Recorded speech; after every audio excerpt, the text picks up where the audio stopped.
Happy Homebrew Wednesday. It's been a while since I've done a Homebrew Wednesday, and I've been hanging on to a beer for quite a long time, a lot longer than I should have.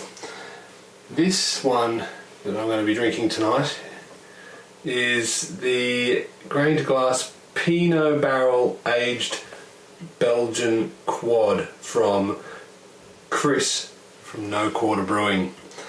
He gave me this when I was over there in Wellington for Beermail last year, and to be honest, I've been a bit scared of it, just because it's 13.5%. But I need to. It's time. It is time. It's been too long. So, cheers, Chris. Hope it doesn't fizz everywhere. Oh, we're good. Bit of hiss. Oh.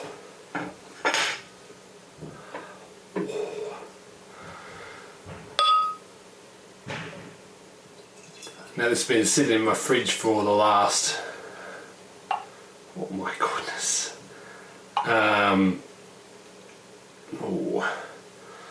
4 months I reckon.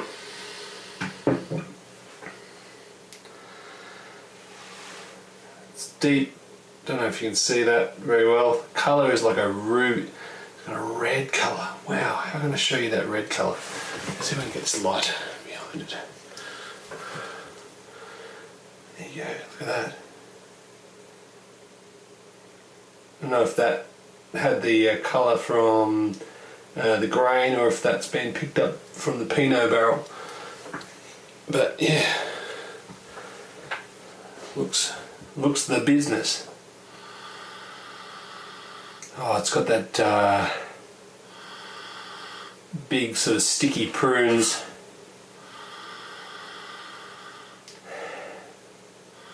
Almost dates. And on the smell, I don't get any alcohol. Maybe a touch. Maybe a little bit of diacetyl, a bit of the butterscotchy smell, but I mean, that's pretty common in big barrel-aged beers like this.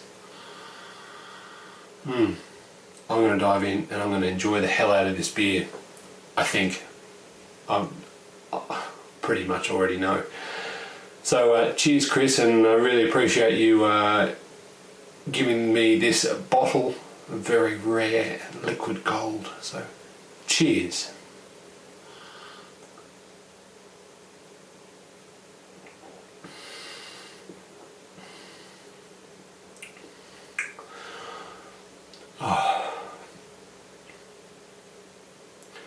Man, that's good. Oh my god, that's good. Bit of just a tad of heat on the back and the slight tannins, I'm guessing, from the Pinot barrel coming through. A little bit of berry, that sort of Pinot character just coming through onto the real big sweet quad body. Pretty clean though. I mean, for a 13.5% beer. Oh, this will get you in trouble. I'm going to let that warm up. I don't want to drink it too fast. But anyway, thanks again, Chris. What else has been happening? As some of you would have seen, I've started building the brew area. Finally, I'm going to have a dedicated brew area. My main thing about, if you haven't seen the video, I'll put a link up there. And my main desire for the brew area is that I want an area that I can just leave my stuff set up and I can brew with minimal lifting. I'm thinking like pumping straight out of the Grandfather counterflow chiller into a fermenter that's already in the fridge. I'm thinking filling up the water, filling up the urns. I'm lost for words now. That beer. Filling up my Digiboil and Grainfather in position rather than carting buckets of water and not having to like lift full fermenters and or Grainfathers to tip stuff out. So that's the design, but I'll let the series unfold as it goes. yeah, so I'm very excited about that. Hopefully I'll be done in maybe, well, I think the actual hardware building will be done in maybe 2 weeks, and then I've got to do the electrics, which I'm going to take power off a 20 amp circuit for the pool pump. But regulations, I have to dig down a trench 600 mil long. It's going to be a bit of a job, I think, but that's for future me to worry about. I also got a bit of an epic beer haul from Chris. Now, Chris, I met up with him late last year over in WA. I'll put a photo up if I can find it. When I mentioned I was going to be in Perth for a mate's wedding, he reached out to me and said, hey, if you're not doing anything in your time, why don't you come around and sample my home brews, which I did. I think my mates, when I was saying that I was going to get picked up by somebody I met online and I didn't know who he was, and they was like, you're doing what? And I reckon his wife was probably probably the same. But everything was fine, everything was really good. He was very gracious, hosting me in his house, and spent a couple of hours just chatting with him about beer and homebrew and tasting his beers. I think he had like 6 or 8 beers on tap. It was a pretty good selection too. So he's given me, I'm going to put up a picture here. I was blown away. He said he was going to send me a few beers, but I didn't expect this. I've got some notes here. So he's given me a golden sour that's apparently very aggressively soured. He's given me a Catarina sour, which I've heard talked about on Experimental Brewing. I'm super excited to to taste a Catarina sour. It's given me 2 different Pilsners, one fermented with Y yeast 2206 and one with Lilleman Diamond. So I'll be interested to see the difference between those 2 yeasts. And a Saison, which he said he was going for a South Asian style with,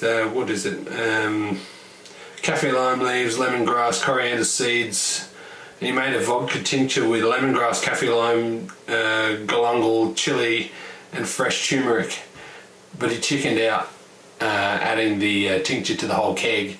So he sent me 2 bottles as well as a little pipette of the tincture to add to them. So I'm just blown away by the amount of beers. He also sent me a commercial one from a local Perth brewery that's just started up, and some Denali hops. So again, Chris, thank you so much. I haven't forgotten about the fake yeast that I'm going to send you. I owe you. Hopefully I might send that just by itself, and then maybe some beers coming later. But I know I'm behind in a couple of beer mails, so a number of people sent me beer mail last year. I'm not going to name you because I'll forget somebody, but I do know who you are, and I really appreciate it. Last year was a bit of a pain. It was a bit of a tough year for me. I did brew, but I didn't really brew as much as I wanted to, and we had all other stuff going on as well. So hopefully this year I'm going to get into the groove and be a bit more productive on my brewing. So I think that's about all the news I've got. The weatherboards came in for the gate that I've built, and then I just need to kind of have a fine look at the detail about my ideas for the sink. My father-in-law, when I told him what my ideas were, he kind of gave me a look, which I'm reading. He says, I think you're doing things a little bit too tricky. You're making things a little harder than they need to. But we'll see. Hopefully I can prove him wrong, and it'll be just the way I want. But yeah. Anyway, I think that's about all the news that I've got so far. Brewing related anyway, but I just wanted to check in. Oh my god, look at the colour. Oh my god. Focus, you going to focus? Come on. No, there it is.